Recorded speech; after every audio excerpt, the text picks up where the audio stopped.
Madam Speaker, ladies and gentlemen, we don't have to make this motion too fucking complicated. Simply on opening government, we're taking a relatively fair but low burden to prove, and we're going to say that these individuals should be allowed to sue the people who they think are accountable, who essentially fuck their lives over. In America, you can sue anybody for anything. Some lady before sued McDonald's because the coffee was too hot. There was this burglar who broke into a house and sued the people there, and he actually won.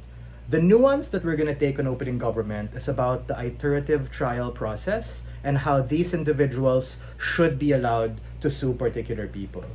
We think that the heart of this case is about consent and agency. Consent and agency only work insofar as it's informed.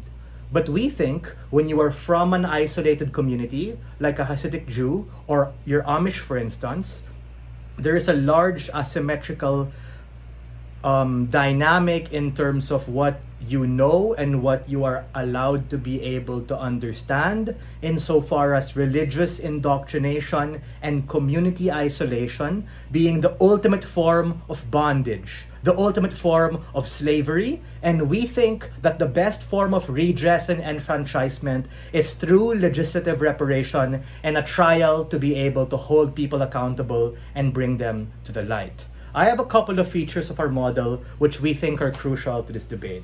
The first is, there's obviously going to be a trial.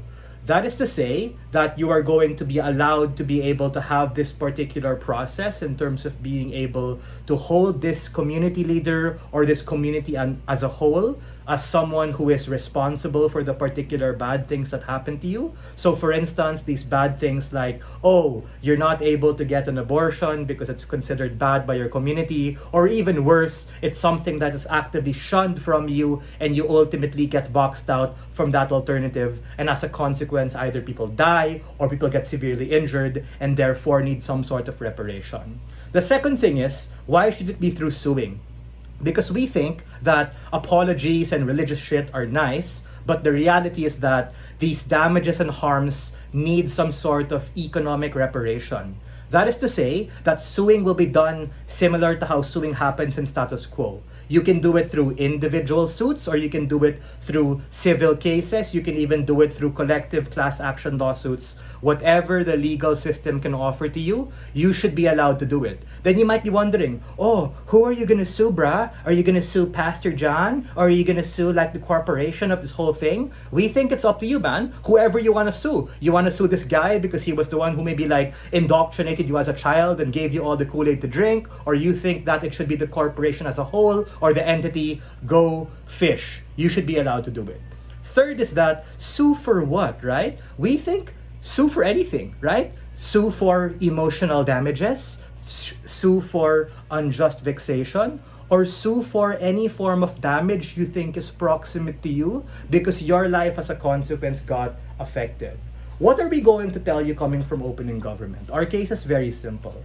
Our case is going to be about why these individuals should be allowed to sue for harms and damages that are caused to their lifestyle as a consequence of them being indoctrinated from this particular isolated community. A, the first thing I'm going to talk about are all the BV stuff that side opposition might say. A couple of things. Number one, they might say, that's so expensive. Sobrang mahal. It's inaccessible to do so. We think that pro bono lawyers exist, especially in cases that are for minorities, because it looks good on them to be able to take. And you can even do things like collective class action suits wherein individuals are able to save for it and do it as a collective. There are incentive structures in place to be able to make this relatively more affordable, as opposed to the assertion that opposition might say about how it's inaccessible.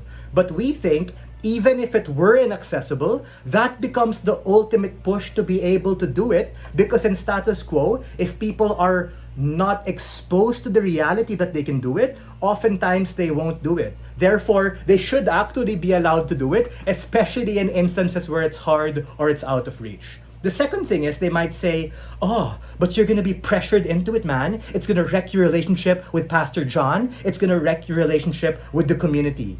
Good, ladies and gentlemen, good. Because the point in which it wrecks this relationship is the point in which you're able to make a more informed decision and champion your particular capacity to choose. Because absent knowing that, hey, the banking sector exists and there are other ways for me to be able to earn and get payment, or an abortion exists if I'm a woman, to be able to exercise my right to bodily autonomy, to be able to save myself as an ultimate means of self-defense, fuck Pastor John if he and my community tell me that it's bad and I can't do it. And as a consequence, even if they say I can choose, there's a degree of correlation and influence of those particular things. We think it's completely valid and fair to be able to do it.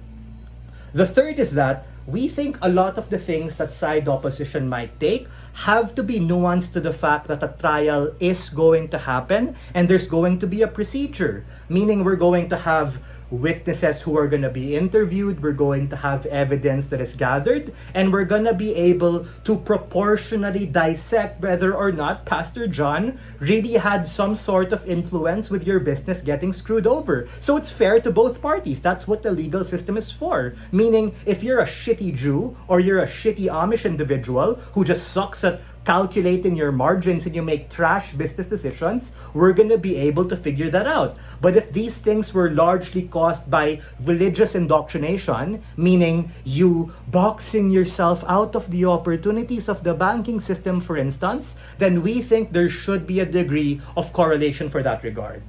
What side opposition is going to say is that, hey man, these people aren't slaves, they can choose, it's unfair. But we think that's the whole point, right? We're not saying that in all cases you're going to win. In fact, we think that in many cases this might be dismissed or there might be some sort of settlement from either of the parties. But we think in principle and in practicality, these individuals should be allowed to sue and be able to hold the very people who they respect, the very people who have influence over them, the capacity to be able to bring them to the light as the ultimate form of enfranchisement and redress for things for far too long that were outside their control and that they were blind to, in order to escape the chains of bondage and slavery that have shackled them for far too long. We are very proud to propose.